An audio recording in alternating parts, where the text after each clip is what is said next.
Hoje a gente vai fazer uma viagem lá para o começo de tudo, para o ponto de partida do pensamento ocidental. E olha, não estamos falando só de uma matéria de escola, não. A gente está falando de um salto revolucionário na consciência humana.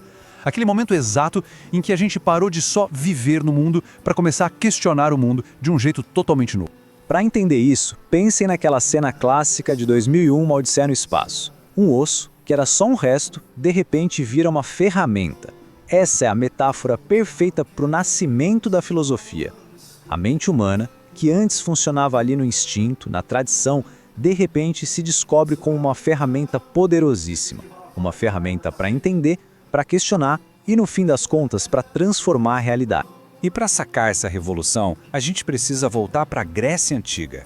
Porque veja bem, antes dos filósofos, o mundo já tinha explicações para tudo. O problema é que elas vinham de um lugar bem diferente. É aqui que acontece a grande virada, a passagem do mito para a razão. Antes da filosofia, o sistema operacional da mente era o mitos. Sabe como é? Se um raio caía, era Zeus. A colheita foi boa, bênção de Deméter. Essas histórias de deuses e heróis, como as que a gente vê em Homero e Hesíodo, não eram só entretenimento, não. Elas eram a verdade. Eram elas que organizavam a sociedade e explicavam o universo de um jeito que não era para ser debatido. Era para ser aceito. E pronto. E aí, algo muda. Surge o Logos. Em vez de olhar para o céu esperando uma resposta divina, os primeiros filósofos começaram a olhar para o mundo aqui ao redor deles. Eles trocaram as narrativas sobrenaturais por uma ferramenta nova, a razão. A pergunta deixou de ser qual Deus fez isso e virou do que isso é feito, como isso aqui funciona.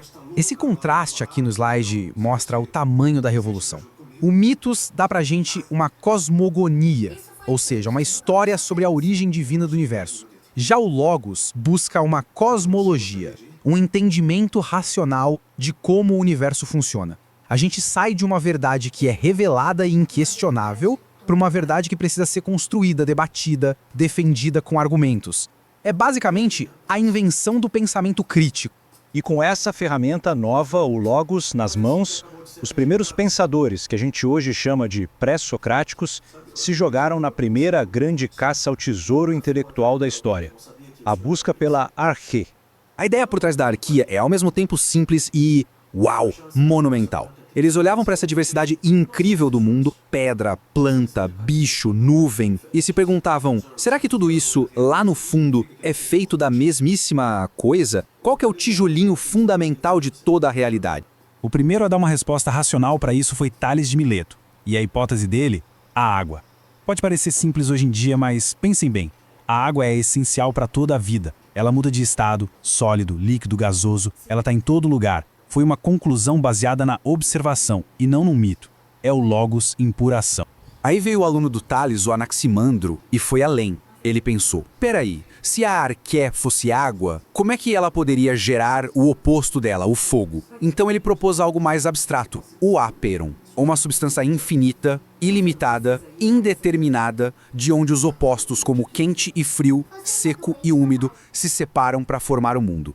A filosofia já estava ficando mais e mais abstrata. E aqui a gente tem um salto genial. Pitágoras chegou e disse que a arqué não era uma substância física, mas sim um princípio, o número.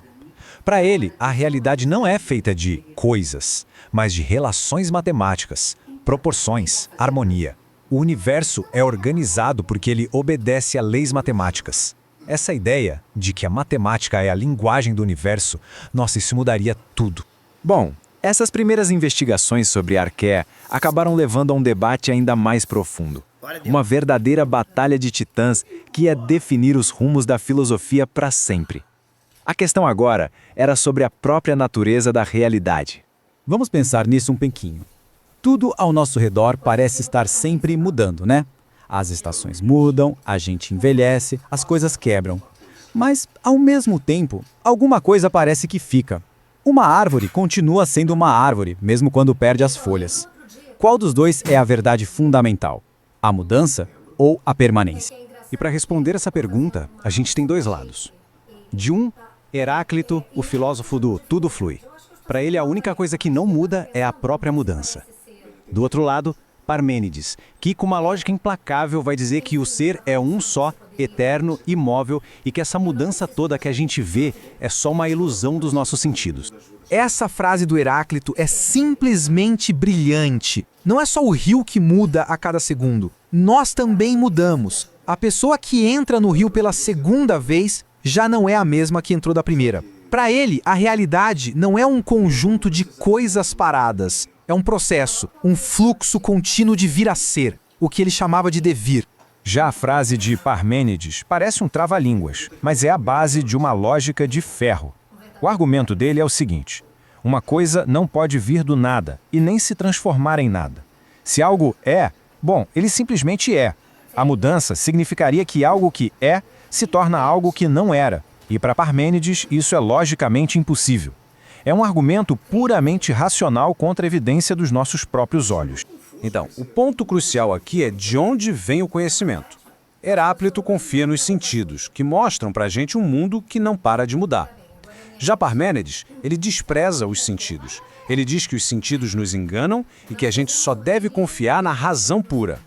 E é essa razão que o leva a concluir que a realidade de verdade, a verdadeira mesmo, é imutável.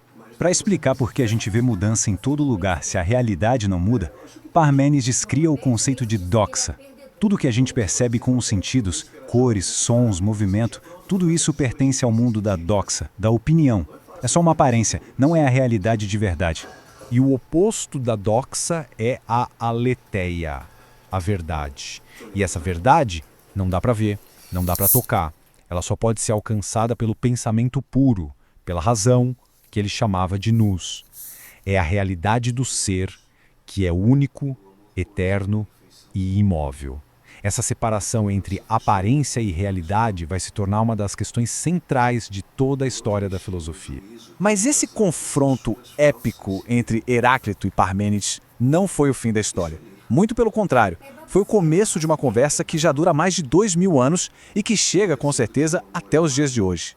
Filósofos que vieram depois, como Platão e Aristóteles, passaram a vida inteira tentando resolver esse quebra-cabeça. A famosa teoria das formas de Platão, por exemplo, com aquele mundo inteligível, perfeito, imutável, e o nosso mundo sensível, que é só uma cópia imperfeita e que vive mudando, é uma tentativa direta de fazer as pazes entre Parmênides e Heráclito. Depois desses gigantes, a filosofia deu outra virada incrível com Sócrates. Ele tirou a investigação lá do cosmos e trouxe para a praça pública, para a vida humana. A grande questão deixou de ser o que é o universo para se tornar o que é uma vida boa, o que é justiça, afinal, quem sou eu? E olha só que interessante como a questão fundamental continua a mesma. A luta de Parmênides para separar a ilusão dos sentidos da verdade e da razão se transformou na luta de Sócrates para separar as nossas opiniões confusas sobre a vida do conhecimento verdadeiro sobre nós mesmos. Esse slide aqui ilustra perfeitamente a nossa situação hoje. Primeiro, a percepção de que cada um tem a sua opinião. E depois, a internet. O palco para uma explosão de doxa, de opinião, numa escala que Parmênides jamais conseguiria imaginar. E é isso que nos traz de volta para o presente. A pergunta que os gregos se fizeram há 2500 anos é talvez a pergunta mais urgente do nosso tempo. Num mundo lotado de informação, de fake news, de bolhas de opinião, como é que a gente faz o que os primeiros filósofos tentaram? Como é que a gente separa a doxa da aletheia? A busca continua.